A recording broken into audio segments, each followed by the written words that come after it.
தமிழக முதலமைச்சர் எடப்பாடி பழனிசாமி பிரதமர் நரேந்திர மோடியை டெல்லியில் நாளை சந்திக்கவிருக்கிறார். முதலமைச்சரான பிறகு 3 மாதங்களில் பிரதமருடனான 3வது சந்திப்பு இதுவாகும்.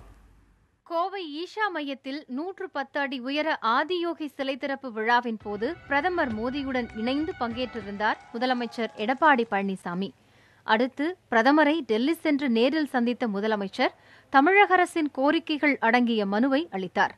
இதற்கடுத்தபடியாக டெல்லியில் விவசாயிகள் போராட்டம் நடத்திய போது அவர்களை சந்தித்து அவர்களிடம் மனுவை பெற்ற முதலமைச்சர் எடப்பாடி பழனிசாமி அப்போது நடந்த நிதி ஆயோக் கூட்டத்தில் பங்கேற்றார்.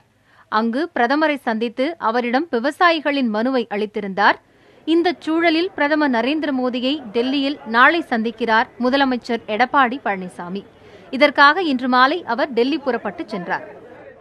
தமிழ்நாட்டின் நலனுக்காக பல்வேறு பிரச்சனைகள், நம்முடைய மத்திய அரசிலிருந்து வர வேண்டிய நிதியை பெற்றுக் கொண்டு வருவதற்கும், மாநிலத்தினுடைய ஜீவாதார உரிமைகளான காவிரி நதி பிரச்சனை, முல்லை பெரியாறு, அதே போன்று பல்வேறு பிரச்சனைகள் எல்லாம் இருக்கின்றது.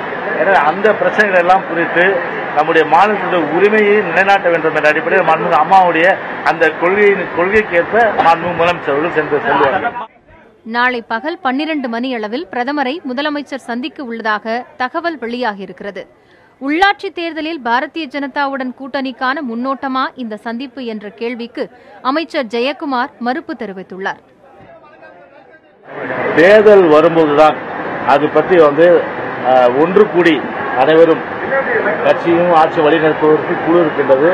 அந்த குழு ஒன்று கூடி யாரோடு யார் எப்போது கூட்டு வைத்துக் கொள்ளலாம் என்பது குறித்து அந்த நேரத்தில் தான் முடிவு செய்ய வேண்டிய நீங்கள் கேட்பது இது ப்ரீமெச்சூர். சில நாட்களுக்கு முன் அதிமுக புரட்சித் தலைவி அம்மா அணியைச் சேர்ந்த முன்னாள் முதலமைச்சர் ஓ பன்னீர்செல்வம் பிரதமரை சந்தித்த நிலையில் தற்போது முதலமைச்சர் எடப்பாடி பழனிசாமி டெல்லி சென்று பிரதமரை சந்திக்க உள்ளார். புதிய தலைமுறைக்காக செய்தியாளர் குழு.